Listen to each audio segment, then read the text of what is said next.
Now at 5 a.m., this is WKYT This Morning. We have learned a man has died after a hit and run overnight in Lexington. Police are still searching for the driver. Those details and more just ahead. Plus, the first and only vice presidential debate of the election season is tonight. We're looking ahead to the event coming up. And we're tracking Hurricane Matthew gaining strength in the Caribbean and the United States preparing for impact as well. That and your Kentucky forecast coming up on WKYT This Morning.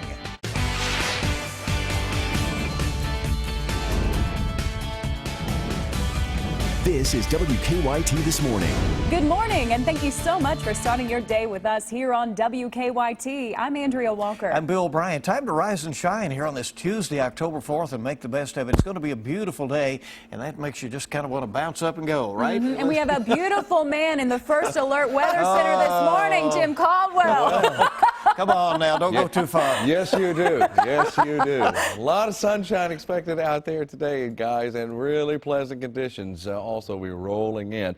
Out there at the moment, we're not bad. It's 62 degrees. Humidity's up, of course, as you would run into this time of the morning. Fantastic looking day ahead, though, with a clean picture there on Defender Radar Network. Just a few clouds showing up from the satellite view, and our hour-by-hour look through the rest of the day. We'll end up in the upper 70s for highs to right around 80 degrees. Now, that is a fantastic looking day, but it won't last because this is October after all. We'll track the changes in the 7-day forecast coming up.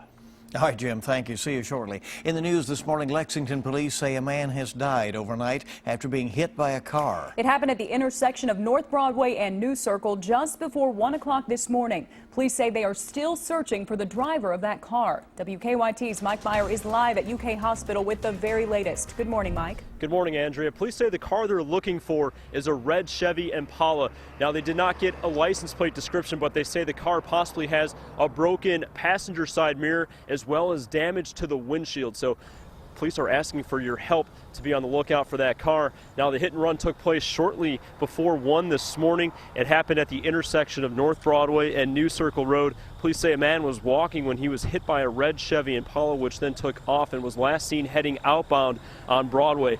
Now, police found the victim lying in the right-hand lane of North Broadway. They're not sure if he was walking in the road or on the shoulder. When first responders arrived, the man was in bad shape. Police say he was taken to UK Hospital with life-threatening injuries and died a short time later. Now, officials are having a hard time identifying the man as they believe he could be homeless.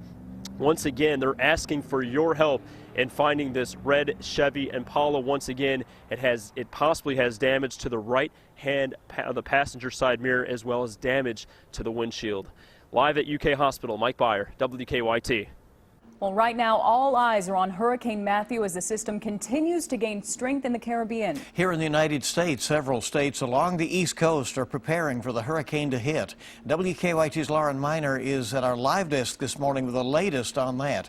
Good morning, Lauren. Good morning, guys. A scary time for residents living in the East Coast who are hoping for the best but preparing for the worst. This morning, the National Hurricane Center says parts of Florida could feel the effects of Hurricane Matthew later this week, but it's too early to tell if the storm will have a direct impact to the East Coast of the U.S. Right now, Matthew is moving through the Caribbean as a Category 4 hurricane with winds up to 140 miles per hour. The video you are watching now is the effects of the Hurricane Matthew, over the weekend in Jamaica. Heavy rains, high winds causing a significant amount of damage, but Matthew's bullseye could be nearby Haiti.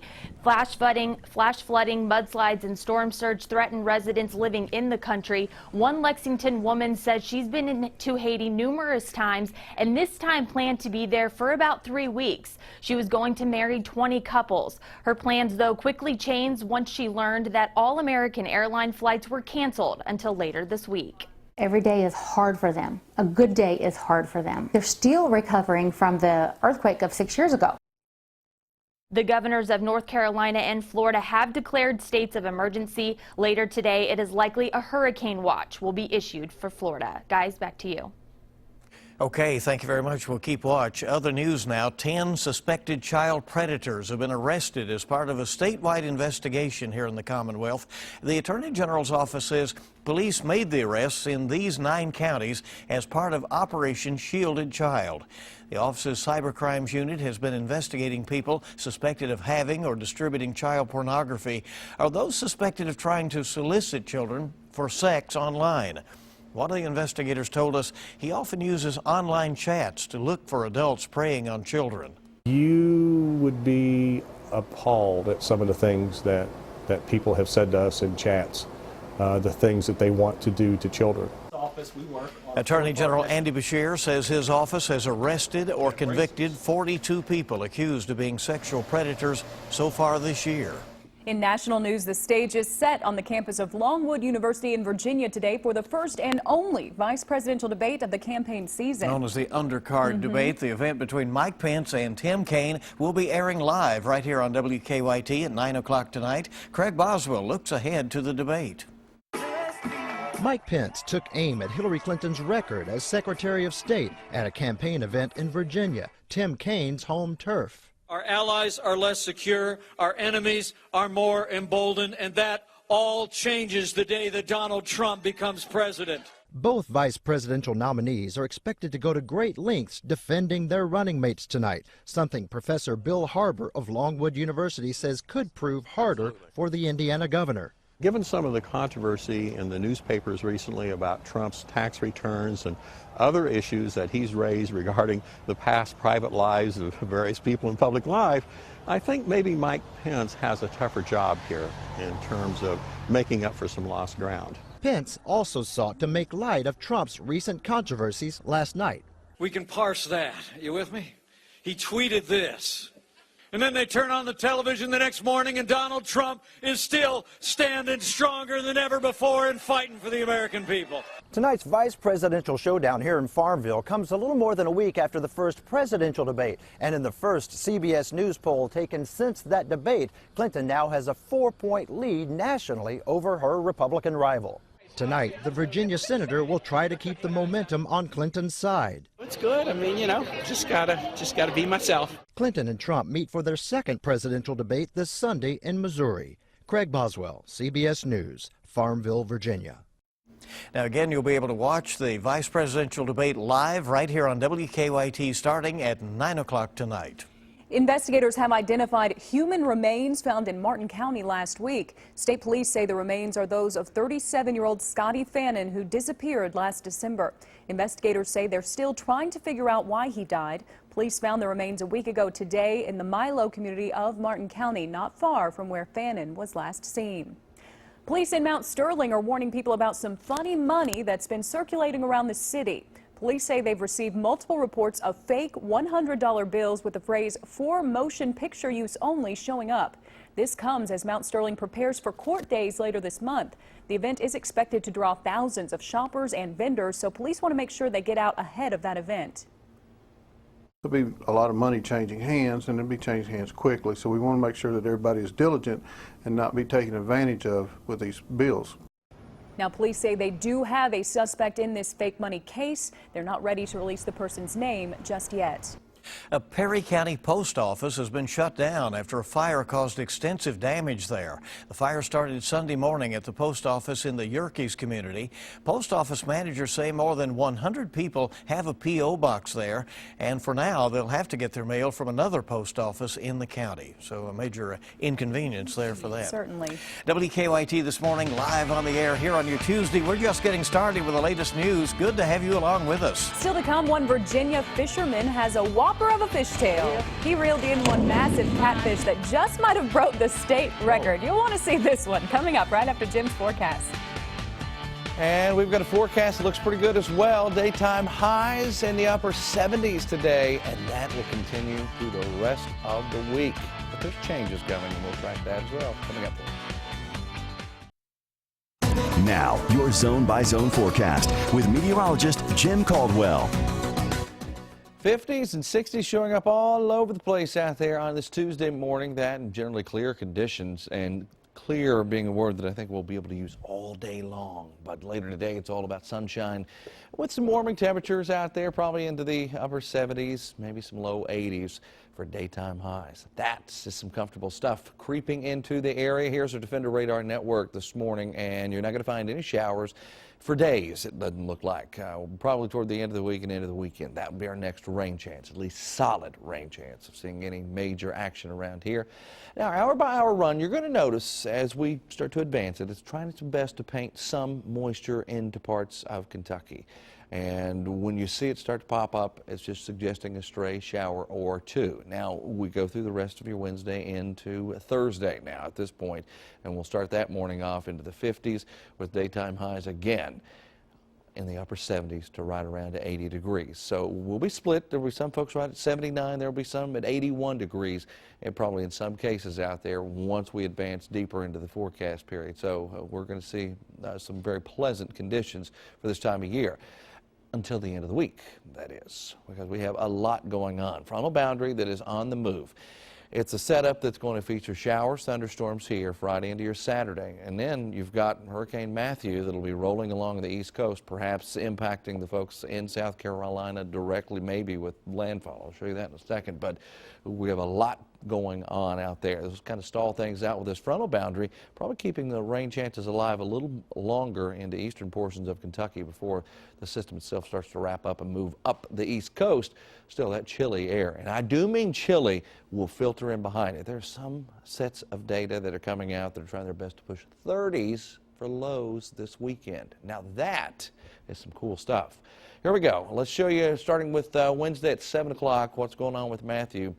And you can see this is the wind field here, all associated with the storm itself as it cruises right along Florida, and then, as I mentioned, perhaps makes that landfall. At least if you would look at this model and say, oh, well, in Charleston, South Carolina, we have several days until this happens, but you can see a very intense hurricane will be rolling up the East Coast as we move forward. So let's show you our 7-day forecast. The impacts of that are yet to be seen, of course, but that's something we'll be watching for. And you see the 30s I was talking about there, 39 into Sunday and Monday. But you know what? For once in my life, I'm going to stay positive about things. And I'm just going to focus on Tuesday, Wednesday, and most of Friday as well. So from Tuesday through Friday, most of it, we'll see very pleasant conditions. Still Keep like on that the night. sunny side. Yes, that's where I need to find myself. That's where I am this morning. Well, we're on the sunny side a few days more, sounds like. Looks good. Yeah.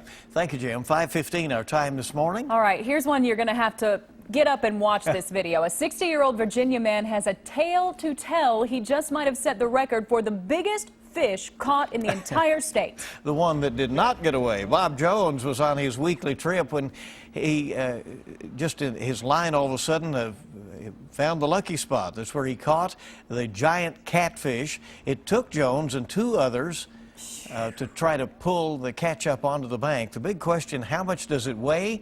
That fish scaled in at 140 pounds. Turns out that it's just 3 pounds short for the Virginia record for a blue catfish. Still, Jones says he has big plans for his catch, and that is dinner. He could throw a party for the whole city with that fish. I tell you, that is something else. 140 pounds. Imagine those cats, you know, they're on the bottom of the... See, that's why I don't go. Bottom of the river don't go swimming in those, because that's down there, and I don't want to meet that. That wouldn't bother you. You'll be all right. 5:16 on WKYT this morning on your Tuesday. When we return, we'll take a look at your money. The fish don't like me. Good morning. Time to rise and shine on your Tuesday. We're glad you're here with us on WKYT. It's 5:19. It's costing you more money to withdraw money right now. ATM costs are rising. And Google will announce some new gadgets today. Brooks Silva Braga has the latest on your money. Getting cash is costing more. ATM fees hit a new high for a 10th straight year. According to Bankrate.com, the average fee to use another bank's machine jumped to $2.90, while the fee charged by a consumer's own bank for going out of network went up to $1.67. That all adds up to $4.57 per withdrawal. The fees are highest in Phoenix at $5.07 and lowest in San Francisco, $3.90. Stocks moved lower Monday, the Dow falling 54 points and the Nasdaq down 11. Google will announce some new devices later today in San Francisco. Tech experts speculate it will introduce 2 new phones, and the guessers got some help yesterday when a UK retailer prematurely posted these pictures of the 5-inch Pixel phone before quickly taking the images down. And Toyota will start selling the Korobo Mini, a 4-inch tall robot companion. It not only carries on simple conversations, but attempts to read your mood and make eye contact, all while offering encouragement and remembering your likes and dislikes. The $400 robot will be available first in Tokyo this winter. And that's your Money Watch. For more, log on to CBSMoneyWatch.com. In New York, I'm Brooke Silva-Braga.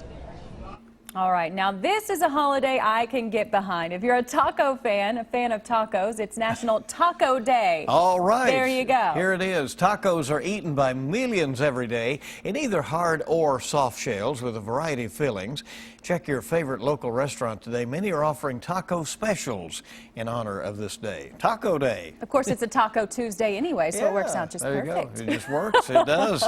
And it's good to have you with us on WKYT this morning. Some of our top stories are on the way shortly. We have lots going on, and we'll update you on that. And sports is coming up next. John Calipari was in Louisville yesterday speaking to the UK alumni group, and he says no matter how good players are when they get to Lexington, they are not NBA ready. You'll also hear from Derek Willis, and we talk some UK football coming up next. We expect a fantastic day around here with highs close to 80 degrees, sunshine, a lot warmer than we should be this time of year. So mostly sunny skies out there for you today, meaning that you are going to have plenty of sun. That's what mostly sunny means, yes. Wednesday, windy and very mild day. Again, with highs close to 80 degrees. Thursday, the same old song and dance. The pleasant weather continues. However, toward the end of the week and into the weekend, that's when some changes will start to settle in. Now, that's all I've got for the forecast right now, but here's Brian Milam with sports.